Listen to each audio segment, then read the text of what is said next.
Couch potatoes. Hello and welcome to the Couch Potatoes podcast, presenting your hosts, Nova and Commodore. Hello, welcome to the Kooy Games podcast. Hang on for a second. This doesn't sound quite right. Oh, that sounds a lot better. Okay, now we're going to be talking about Wednesday. Yes, thank you for that intro, Nova. So yes, as you did mention, we are going to be talking about both seasons 1 and 2 of Wednesday today. We'll be jumping around all over the place, but in general we'll discuss the plot, the different actors, the setting, the general direction of the show. I'm keen to get into it. Yeah, me too. I think what I really liked was the way Tim Burton sort of reconstructed the Addams family, if you like. I don't know if that's possible, but he did it in a way that was compatible for today's generation. So people in their teens and adults alike enjoyed the show, I think. And I think, the way Jenna Ortega carries herself throughout the entire show really sort of cements the very essence of Wednesday. And she does have a presence, doesn't she? Yeah, no, 100%.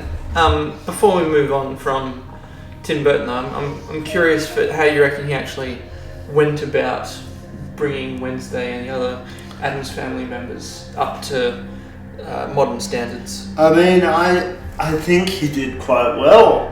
I mean, the casting of Catherine Zeta-Jones was really good. I can't remember Gomez's real name to save my life. I think we'll have to look that up on the web. I felt that he was a very good cast as well. I've seen him on other things like Yes Man and, various comedies and things like that. But I think, aside from his usual slapstick role, I think he really suited the role of Gomez. And Tim Burton was very true to life about them being South American. Sure. So, Gomez in particular, he was very true to life with. And Wednesday and his son Pugsley. So that consistency went throughout. Nice. Yeah, good.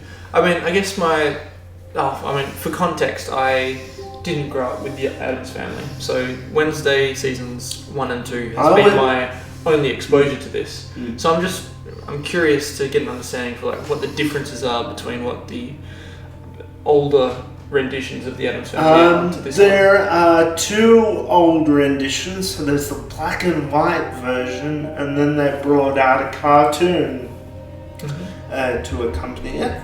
I was brought up with the cartoon, so that was where my association of the Addams family came from.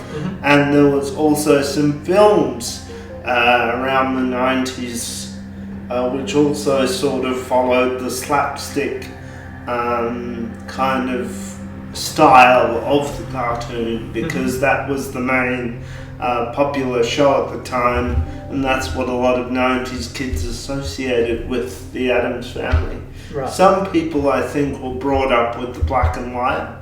In fact, I think a lot of Americans were brought up with the black and white, but I was one of those Cartoon Network kids brought up with the classic Cartoon Network shows, and the Addams family was one of them. Yep. So I used to watch that quite a bit. Sure.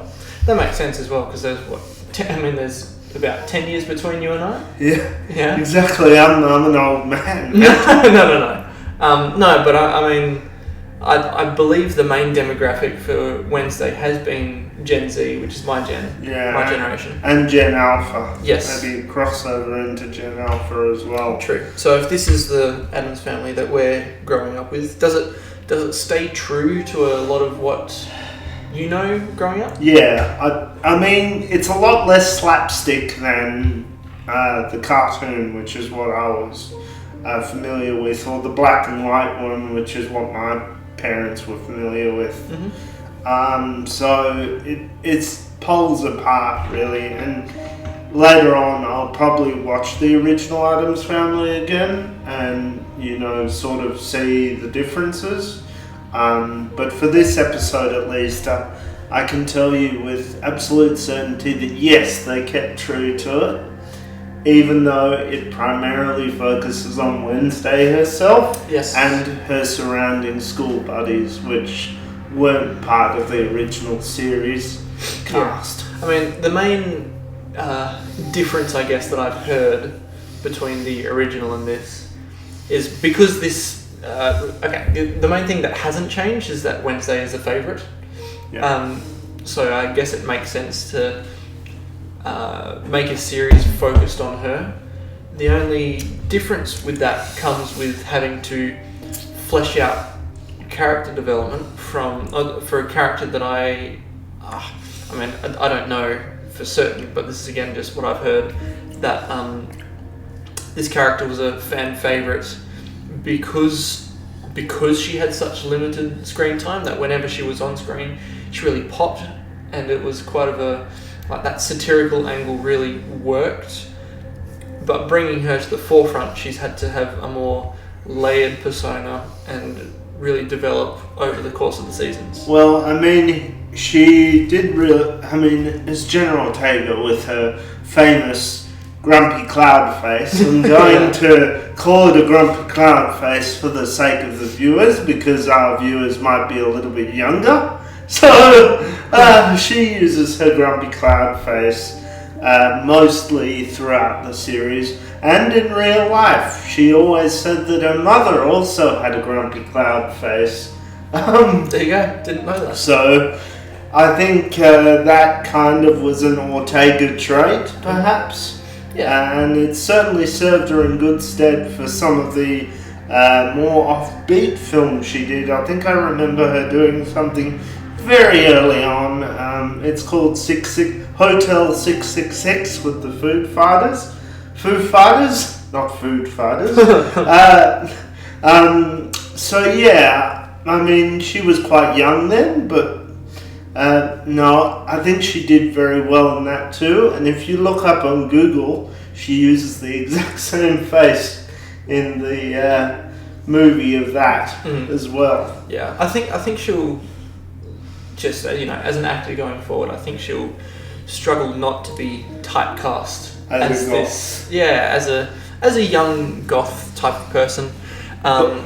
She was. I believe she was in the Beetlejuice sequel. Yeah, she was. Yeah, which again, it's Tim Burton, and he very much likes that gothic style, that on your nose gothic style. I wonder if he is a goth. Tim? Yeah. Maybe, I'm not sure. Seems to be into the macabre. It seems to. And now a word from our sponsor, me, a representative of Kooy Games. While you're listening, if you like what you've heard so far, be sure to check out our YouTube channel, where we discuss a wide range of topics from Yu-Gi-Oh! To reviewing the latest gadgets and everything in between. If you are intrigued by the song you can hear at the moment, be sure to check out our It's Time to Duel roast. If you have a product you would like us to review, please contact us at kooygame@gmail.com. Now back to the couch potatoes. My guards will let you in. So we've spoken a bit about General Ortega. I know that you're quite a fan of Catherine Zeta-Jones. Oh, yes, absolutely. She played the stunning airport hostess in The Terminal with Tom Hanks. She also did Entrapment, and I think she's played a police officer in the Ocean series as well. Right. Well, it sounds like she's got a bit of range. Yeah, she has. No pun intended, being a police officer. No range, guns. Oh, dear. Yeah, that's... Oh, I don't want to think about that. No, that's... Yeah. I just thought it was a clever pun. Yeah, no, very, very clever. Yeah. Very clever. Let's move on. Alright. So yes, her role in this as Wednesday's mother. Yep. How do you think that was? I thought she did excellently as Wednesday's mother. I felt she carried off the air of Morticia very well. I also think she was the right age for Morticia too. But if you look at like the older series, Morticia is quite young. Right. But you've got to think, okay, that's when the kids were children. Yeah, including that makes a lot of Wednesday. sense. Yeah. So you've got to think also that time has passed since Morticia was in her early 30s. Yeah. So actually, if you think about it time-wise and realistically, that works perfectly. Yes. Yeah, no, that's a good point. I quite enjoyed her across both seasons. Obviously, in the second season, being more of an Addams Family show than a Wednesday show, she was able to do more with the character. She got brought in as a main plot point rather than more of a supporting character in the background. So I quite enjoyed seeing her do more, particularly in that second season. Yeah. Any other actors in particular you want to cover? Ooh, there's one. Steve Buscemi had very hot hands, didn't he? He did indeed. He did indeed. Unfortunately, not in season 1.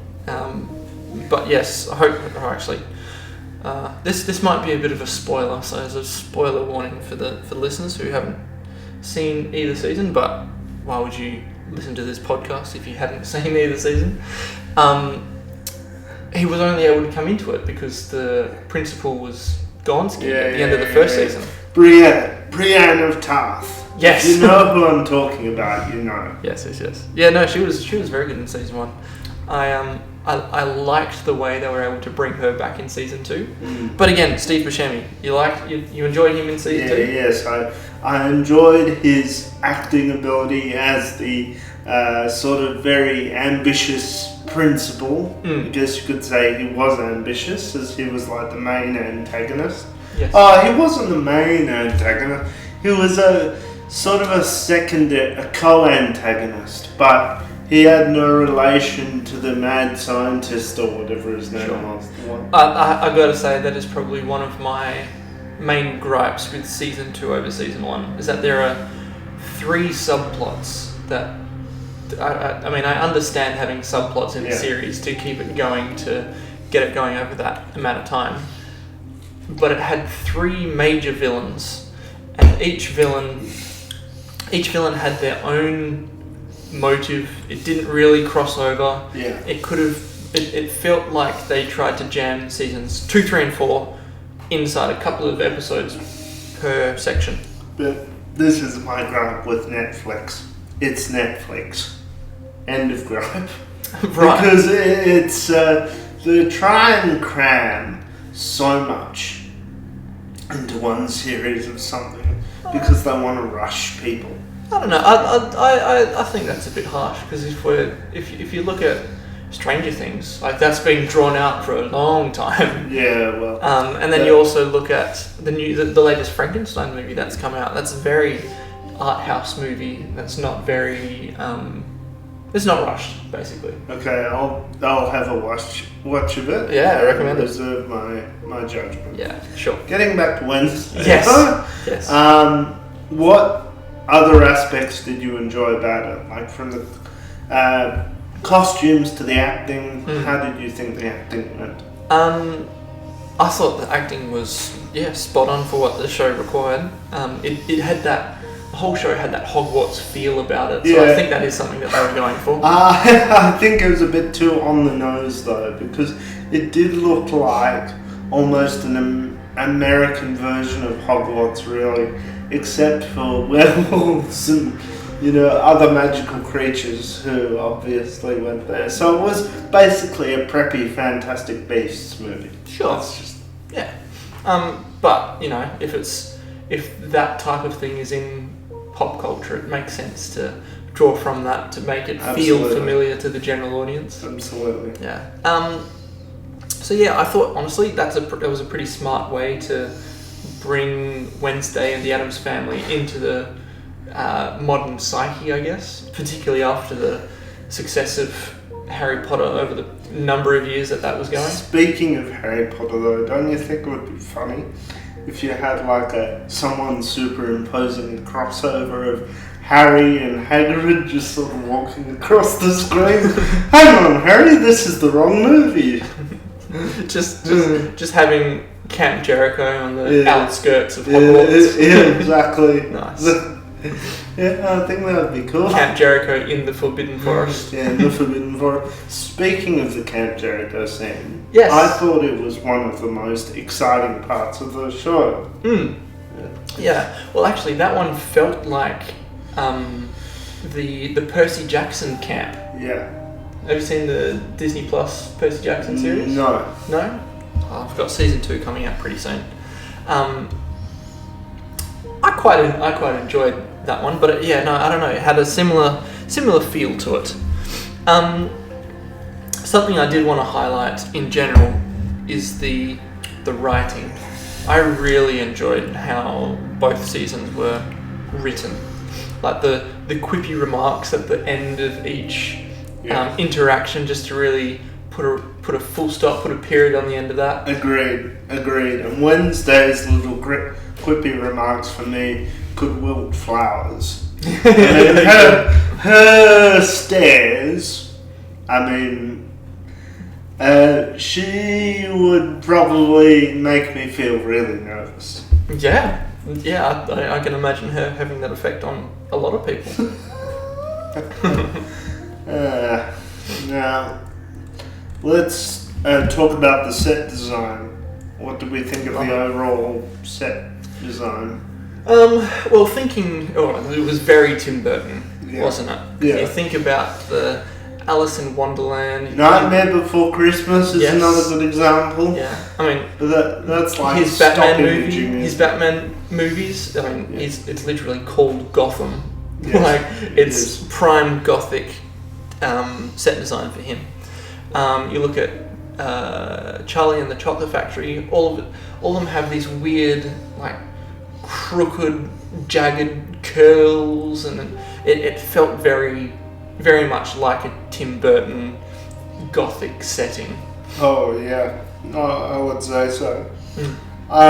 One of the things I want to mention, actually one of the particular scenes that I want to mention that probably stood out to me the most, and if you live in Dubai, you know what I'm talking about. But there's a scene where Steve Buscemi and Joanna Lumley come out on a gondola. Oh yeah. And my conspiracy theory might be that it's connected to the Mercato Centre. I mean, the Mercato Shopping Centre. I mean, if you know, you know. Right. But, unfortunately, I don't. Yeah, well, it'll be clear in the visualization of the YouTube video. Sure. Okay. All right. Well, I look forward to that making sense. Yeah, exactly. But yeah, so on the set design, there's obviously a few different settings where all this takes place. I think I was referring mainly to the school, but outside of the school. Which scene did you think was the most ominous? Most ominous? The most. Are we still talking about the setting? Yeah, the set design. The setting, absolutely. The most ominous set design. Yeah. Remind me what the main villain of the first season. His name was Joseph Crackstone. Yes. Yeah, you're talking about the mausoleum scene where he gets resurrected. Not that scene, but that place that whole thing was quite eerie. Oh, actually, you know what? I take it back. The most eerie place was the Hyde's Cave. I found that quite eerie. Yeah. Like the first time we come across it in season 1, there's no Hyde in there, but it's just bones scattered everywhere. There's a chain and an ankle brace. Yeah. It definitely has. Yeah, I found that quite eerie. It definitely has that vibe. Another really eerie place for me, which is one that I think you probably didn't think of, was the Raven's grave. That for me was probably the most eerie point in season 2. Yes. Because it had a sense of foreboding to it. Yep. And you could tell not too many people ventured down that area because maybe the stories that they heard about it or the myth that surrounded it perhaps kept people away. Yeah. That kind of place kind of gave me a bit of the creeps. Sure. And also in season 1, the hidden library of the Nightshades was also a bit foreboding. You reckon? I thought that was pretty cool. Yeah, it was cool, but it had a foreboding sense Sure. about it as Yeah. well. I mean, it wasn't exactly the Gryffindor common room. No, that's true. But I mean, if we're talking about like just general creep factor, I reckon I think the dollhouse at the start of season 2, where I can't remember the actor's name, but he plays the kid in The Sixth Sense. Oh, yeah, but he also played the psychopath. Yes, him. So when he's surrounded by all those dolls, did not like that. Another crazy conspiracy theory of mine, a film conspiracy theory, is that maybe he was the kid from The Sixth Sense, but his mind was broken. And that was just him all grown up? That was just him all grown up. And that's basically what happened to him. He became the killer. Right, so you've got The Sixth Sense, Wednesday and the Addams Family, and Hogwarts all in the same universe. And the gondolier ride at the Mikado sent them all in Dubai. You know what? You're definitely onto something. Yeah, I think I am, you know. Despite the fact of it being really random. Yeah. Now we've spoken a lot, like around the show. We've spoken about the different aspects that we've wanted to chat about. The overarching plot. We'll focus on season 1 to start with, don't you reckon? Because that was the most, I think, critically acclaimed, if you can call it that. That was the one with the most positive review. Sure. Well, walk me through the plot. Walk me through what you liked about each step of the way. I liked the fact that it was attached to when, Jericho was founded. Mm-hmm. Let's just use Jericho as a name. Because we all know that Jericho is based off Salem. Let's be totally honest now. But the point is that Jericho as a town, how things started with Goody Adams, who was also played by Wednesday, just with a blonde wig, played by General Taker with a blonde wig. Yep.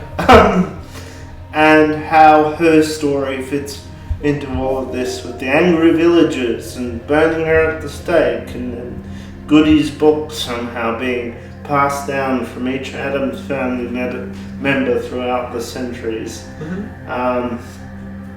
Kept safe until Wednesday decides to start tapping into her psychic abilities. Mm-hmm.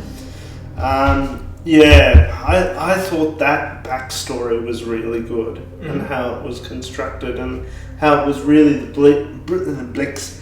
bricks and mortar of the whole story coming together and sort of solidifying a good foundation for the rest of the series. I also liked in the series, I don't know if you remember season 1, she picks up a fake book of Goody's book, mm-hmm. and she looks on the back of it and there's an Etsy price tag. She's like, I don't know who Etsy is, but I can't remember the rest of the line. But I don't remember that. Yeah. Oh, cool. It's just a nice little cute touch. Yeah. So that's the backstory side of things. But there's a lot of other things that go on in the first season in terms of the plot. Thoughts on the Hyde through line? The Hyde. So the young man who doesn't realise he's a Hyde. Yes. Now, for example, he didn't know that until later in the series. Yeah. And well, actually, that served me for quite a lot of interest. Yeah. Because I was trying to figure out who the Hyde was, who the villain was, who's doing all this, why it's happening. So I thought it was quite cool that it always kept coming back to a Hyde and how they may not know that they were a Hyde or being controlled, and then we had to figure out who was controlling them. It was I found it quite interesting. But yes, go on. I was just interested in the fact that he never knew he was a Hyde until quite late in the first season. And he played the innocent older coffee shop boy for coffee shop man, I should say, because he was 18 in that particular time frame.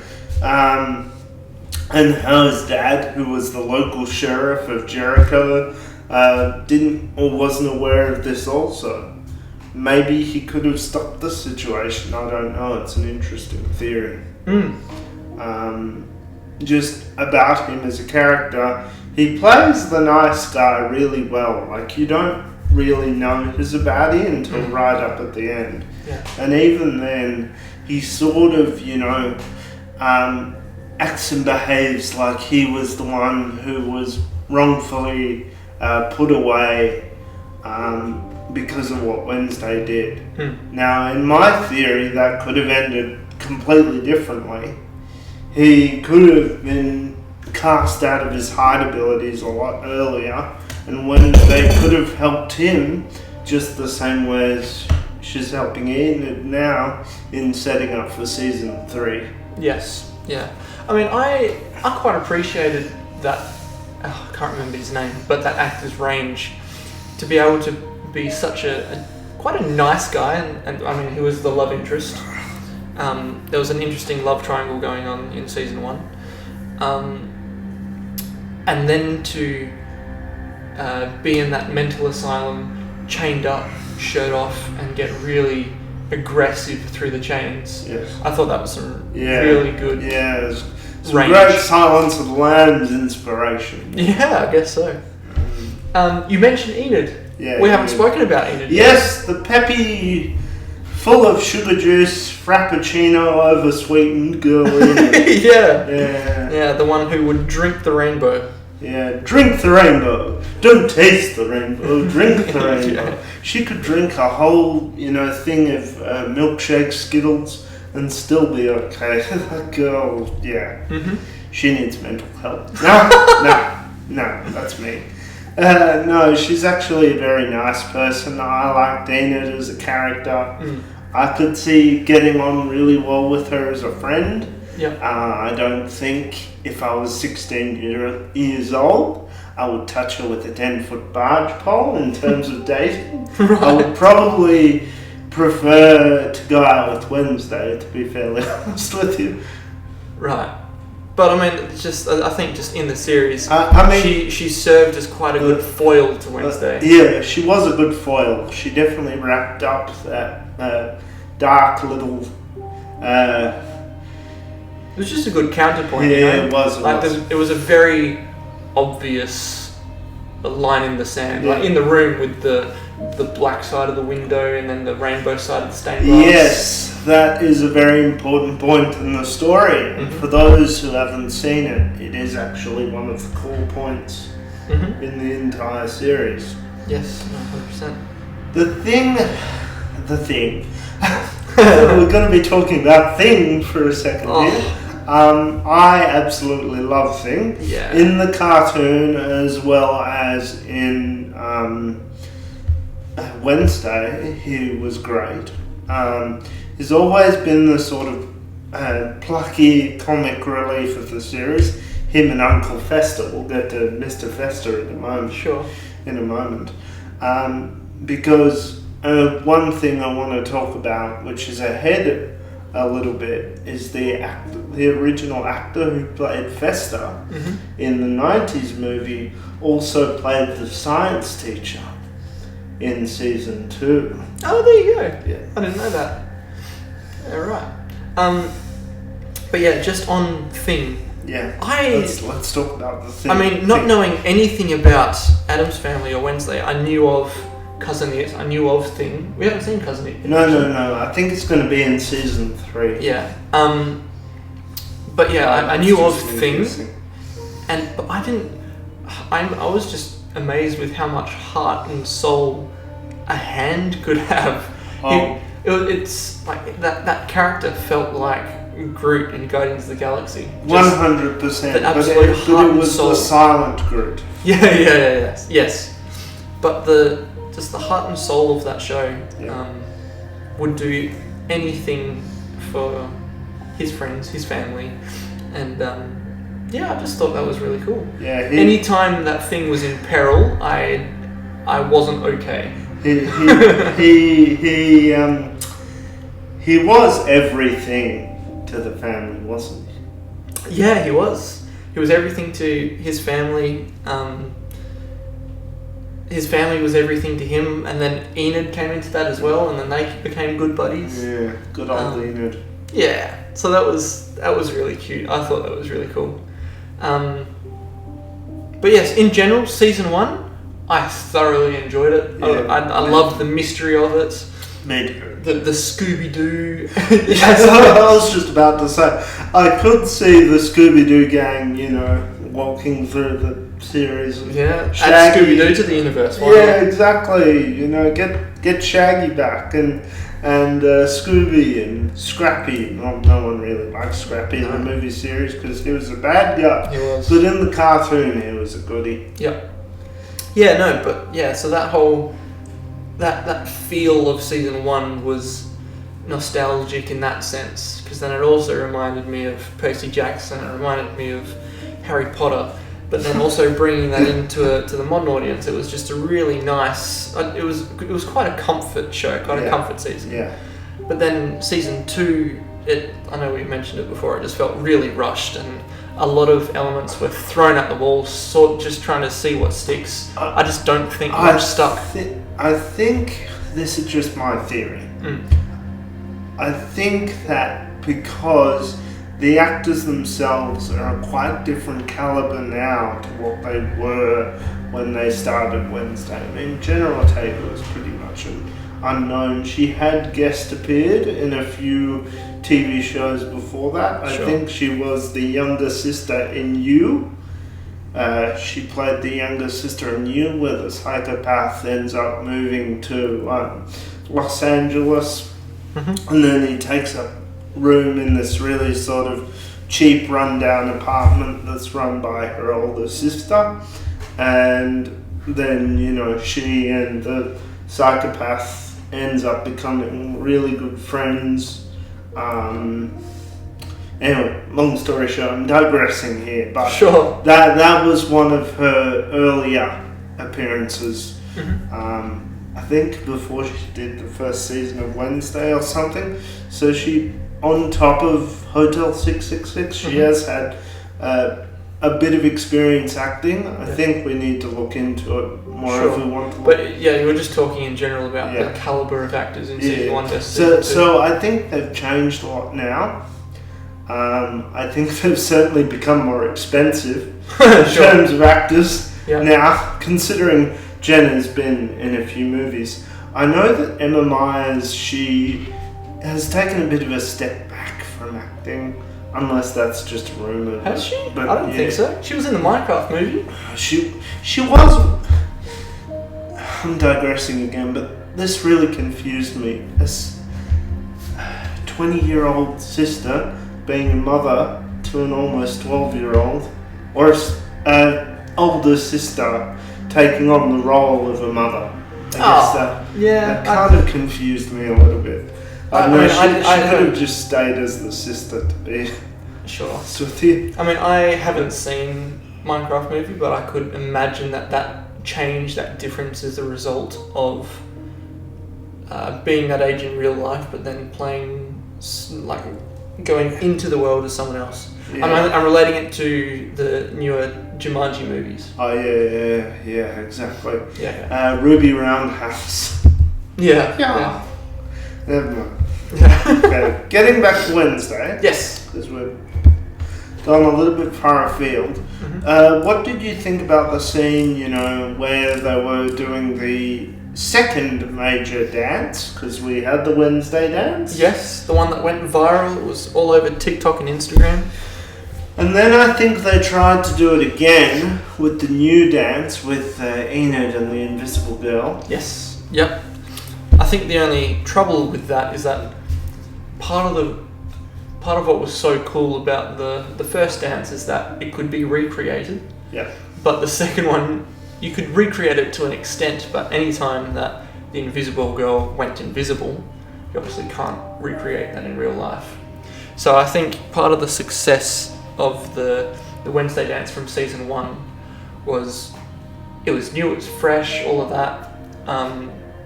But I didn't know there was a dance in season 2 until I was watching that episode. So I think, I think they just tried to capitalize on that success. Yeah, they do. But it just didn't it just didn't come off the same. And you didn't see like people on TikTok copying the dance and trying to get views from it. No, at least I didn't see it. No, neither did I. I mean, I don't have TikTok, but I didn't see it. I think they were banking on that being the case, but it just didn't work out. Yeah, and that's okay. That happens every now and then. Yeah. What's something that we haven't discussed? Let's talk about Uncle Fester. Okay, Uncle Fester. So I don't like him. Why? He's annoying.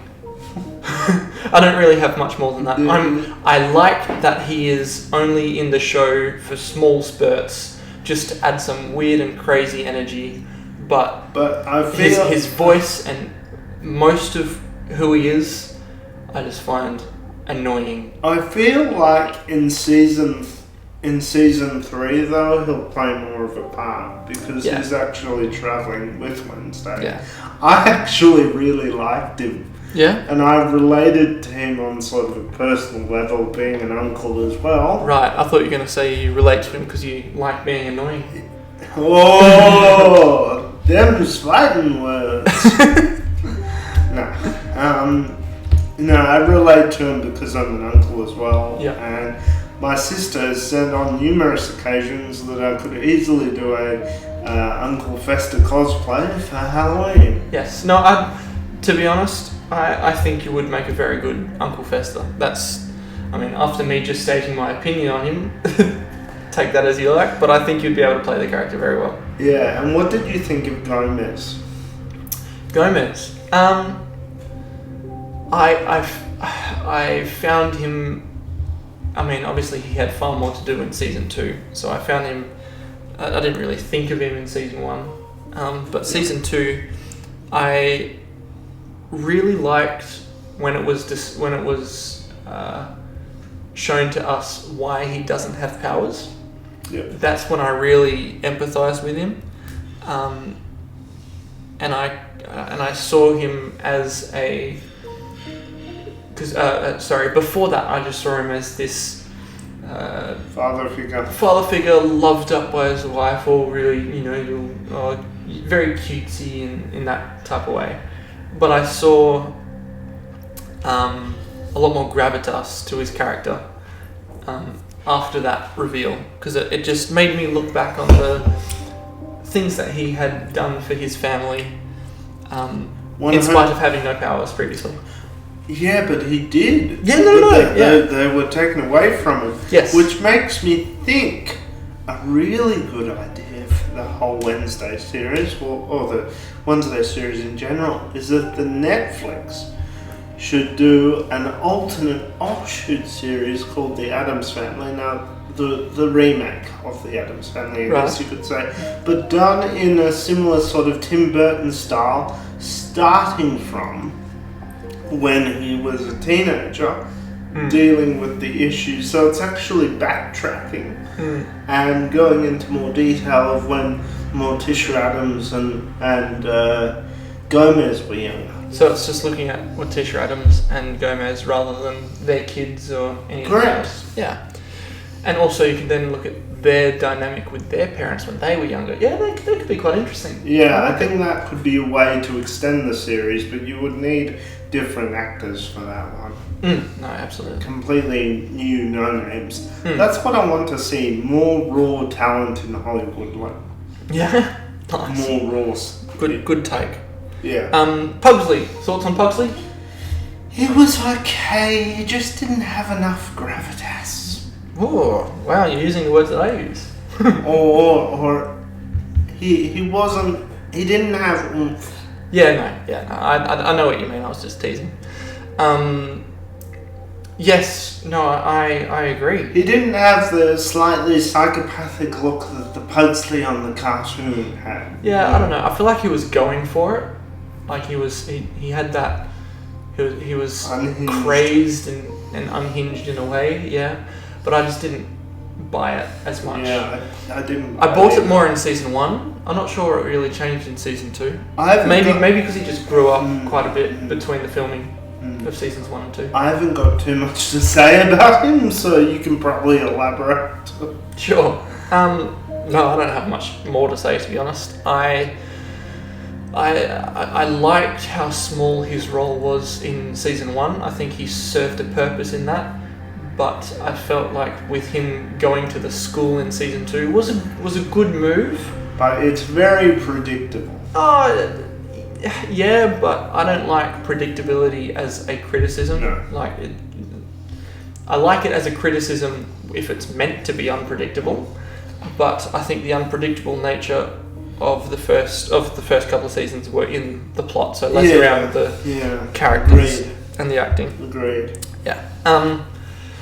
Yeah. Another character we need to talk about, Principal Weems, the principal of the first season. Yes. Miss Weems. Yes, I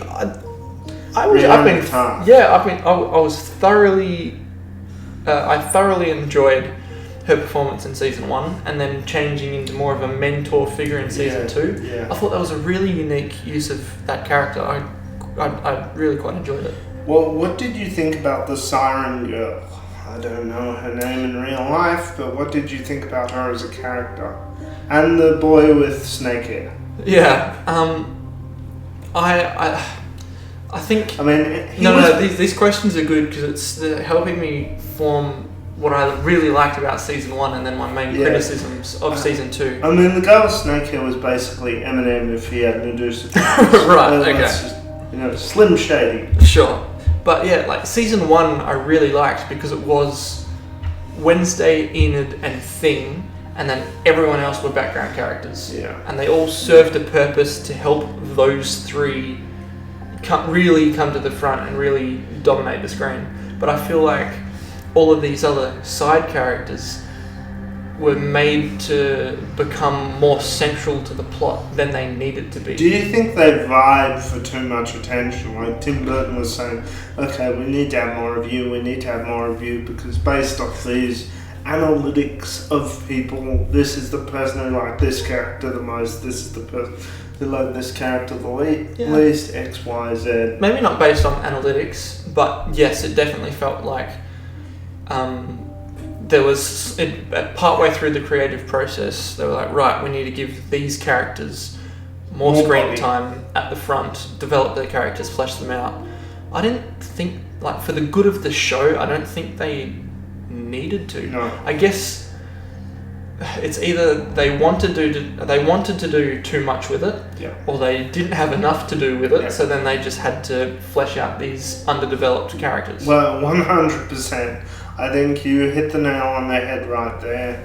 I wasn't too impressed with them that much. No. I mean, I feel like they served a purpose, but they just didn't carry anything. They didn't add to anything. I don't know. I mean, I could see Netflix sitting down and just seeing, looking at analytics of what characters people engaged with most, and really studying that and being like, okay, we need more of this person according to this AI briefing. I guess that is why they did do another dance in the second season. Yeah, that's a good point.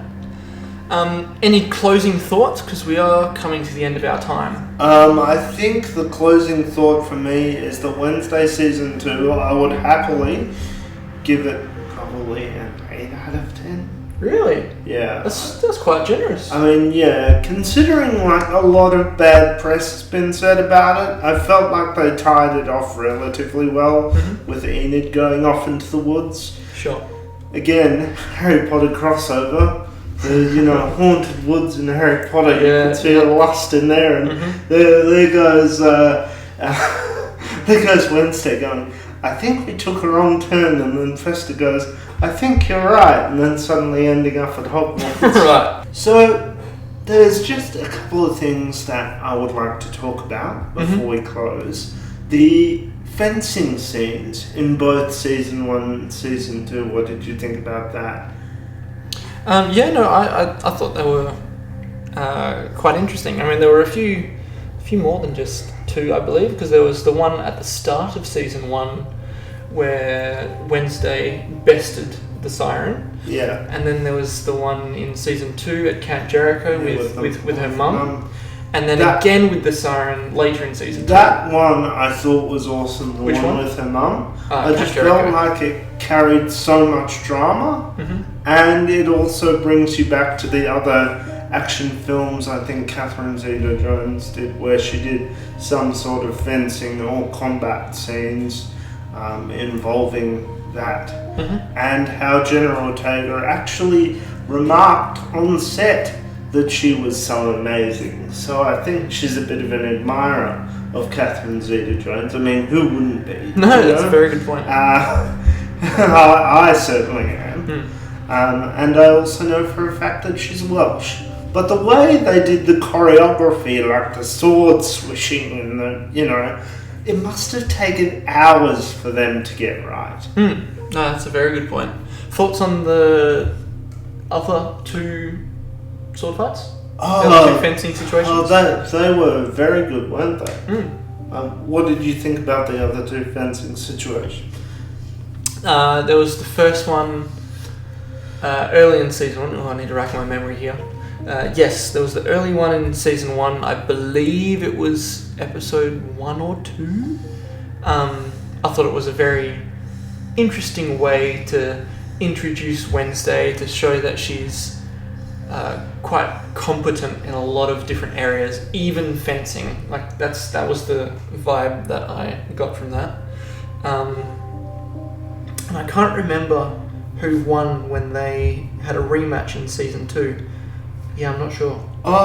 There's actually another couple of things I want to talk about with you as well. Go for the it. cello scene in season 1. I mean, that just set the tone for the entire series, didn't it? Yes, no, I really liked the use of Wednesday playing the cello. I mean, across both seasons, they felt like they were played in pivotal moments when they really had to emphasize some type of personal reflection from Wednesday, but also, just give us some breathing room to try and digest everything that's just happened. And I really liked the black cello. I thought that was quite beautiful, and just how her playing alone in her room proved that she was trying to figure stuff out. Actually, there's another similar sort of scene. You remember Robert Downey Jr. in Sherlock Holmes? I do, yes. Yeah. Well, he played the fiddle. Yes. And he was also thinking through, like, who murdered who. So I guess that was also taken from that movie and sort of reapplied with the cello, which I thought was a really nice touch. No, absolutely. Do you like the songs that she was playing? Yes. Painted Black was probably one of the most well thought out renditions of Painted Black that I've ever heard. Yes, no, that was very good on cello. Another thing that I wanted to mention before we close off the podcast is the zombie rampage, Mr. Splurge or Splurg or whatever his name is. The mad scientist. Yes, as he turned out to be. Well, we knew that from the start with his mechanical heart. Yes, but his clockwork heart. Yes, that's the one. And what did you think of the horror house scene? I thought that was quite interesting. I don't like how flippant. I'm not sure of his name. We'll say Splurge, shall we? Splurge or Flurgle. So it's something to that effect. The zombie. The zombie. Yeah. I don't like how flippant he was in terms of enjoying Pugsley's company, but then also like being a psychopath and just using that to serve his own good, and then eventually wanting to eat his brains. But that's how you would characterize a sociopath. Yeah, right? no, I guess. I also just,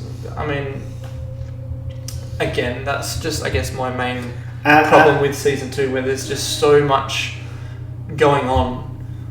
Just pick something that you want your through line to be, because I know you mentioned that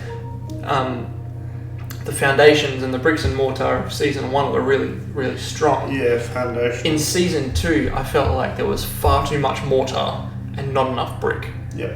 So it was just like it finished and it formed in a solid way, but it was just quite a sloppy way to get there. Yeah, it was a bit sloppy, and I felt like for such an important antagonist as the mad scientist was, I just felt like being the zombie at the beginning and actually liking Pugsley probably didn't really sit well with that character.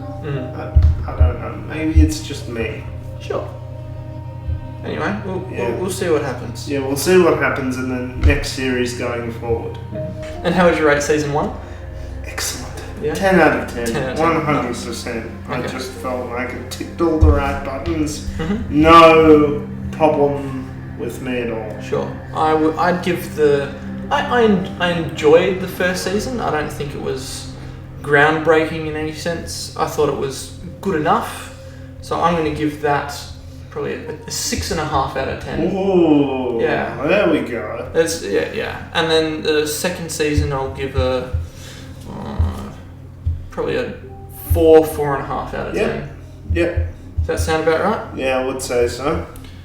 Wonderful. Well, do you want to wrap it up? Yeah, that's all the time we have for today, folks. So keep gaming on Kooy style and have a great day. Wonderful. Thank you, guys. Thanks for listening in. Don't forget to like and subscribe, and we'll see you on the next one. Bye. Couch Potatoes.